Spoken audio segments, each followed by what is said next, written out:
Now, global military spending hit yet another all-time high in 2023, reaching $2.44 trillion. That's an almost 7% increase from the previous year. The increase was particularly significant in Europe, Asia, Oceania, and the Middle East, according to the Stockholm International Peace Research Institute's annual report. It's the first time since 2009 that military spending rose in all 5 geographical regions. This covers all the money governments use for their military, like paying armies, buying equipment, and doing research. The top 3 spenders, the United States, China, and Russia, all boosted their military budgets. Data shows Russia's spending surged by 24% to about $109 billion. Ukraine was the 8th largest spender in that same year. And the Middle East saw the highest growth rate in a decade, with spending up 9% to $200 billion in 2023.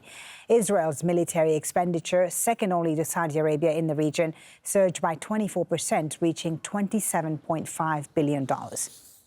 Well, for more on this, let's talk to David Des Roches in Washington, D.C. He's a professor at the National Defense University. Thank you so much for being with us on Al Jazeera. So big picture first, military expenditure increasing in all regions of the world. Why? Has the world entered a highly volatile security environment, you would say? Absolutely. I mean, you've got a hot war in Europe, which was thought to be placid enough that the United States withdrew all their tanks from Europe in 2014. You've got a proxy war that has elements of a hot war going on between Israel and its neighbors. You have an active campaign in Gaza. And then you have China flexing its muscles, using ship blockades and things to reinforce its claims on islands in the South China Sea that it seized from other countries and then militarized. There's kind of there seems to be just a zeitgeist that the era of the peace dividend is over and that people need to look to their own national security. I think we're at the dawn of an age of instability. Let's look closer at some of the trends. The biggest military spending increase in the Middle East in the past decade, which correlates with the wars and conflicts in the region, as you mentioned. Israel's driven, no doubt, by its war in Gaza. Do you expect this trend to continue, even if the conflict with Hamas winds down or moves to lower intensity warfare? Yeah, that's a good question. So, you know, the report is for 2023, and the Gaza war was at the end of it. The Gaza war, the main costs are certain kinds of munitions and personnel.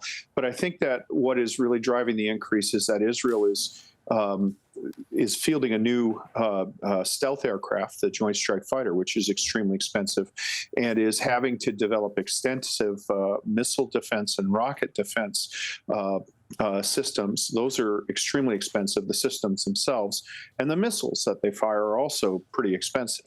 So I think that this is a one-off, the Gaza war. It will be reflected probably in 2023 and in 2024 figures, but there's an ongoing development and capitalization of missile defense and advanced stealth air fighting, which I think is the real long-term driver of the increase in Israeli costs. Yeah, I was going to ask you a bit more about the types of weapons being purchased and used, whether in Israel or Ukraine, for example. What can you tell us about the categories, the types of arms and new technologies being purchased, and what impact is having this expenditure having on the economies of these countries, whether it's Israel, of course, or other countries that are topping this list? Yeah. So there's a couple of developments. The first one is the development of cheap, effective drones as attack weapons. And the problem there is that you get into a spending asymmetry. So right now, if you look at the broad sweep of weaponry, the offense has the advantage.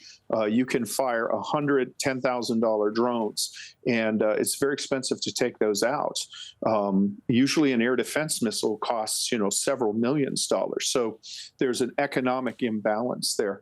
The other development we're seeing is more and more countries are developing and fielding ballistic missiles, and those ballistic missiles are increasingly accurate. So Iranian missiles, which have been exported to Lebanese Hezbollah as well as to the Houthis, have gone from having accuracy measured in hundreds of meters to tens of meters. And what that means is that those have to be brought down. Again, those missiles probably cost $100,000, but the missile that brings them down costs about $4 million. And the system that fields it could cost hundreds of millions of dollars. So this asymmetry is driving a lot of the world's spending at a time when also we realize in the Ukraine war that volume, things like conventional artillery, still has a role to play. Tanks. These are expensive weapon systems. Very interesting. What about the top weapons suppliers, David, to a country like Israel, you know, the US, Russia, France, Germany? What are, you know, the trends when it comes to their spending? Yeah, good question. So one of the criticisms I have of the SIPRI report is that it just looks at dollars. And so, for example, a $3 billion missile defense system that goes to Japan is much more expensive than, say, $50 million worth of machine guns that go to Sudan. But those $50 million worth of machine guns are probably far more destabilizing. So with that caveat in mind, the big trend that's guiding it are fighter aircraft, missiles, missile defense systems and air defense systems, and then ships, and particularly ships in an anti-missile configuration. What this represents is emerging technology or technology to stop that emerging technology. So I think what we're seeing is a bow wave of spending trying to find a solution to these problems of cheap multiple drones and ballistic missiles, as well as maintaining conventional mass on the battlefield with artillery. That's very hard. That's very hard. It's kind of an unforeseen revolution in military affairs. Thank you so much for your insight. Very good to get your expertise on this. David Des Roches from the National Defense University joining us on this NewsHour. Thank you very much. Thank you.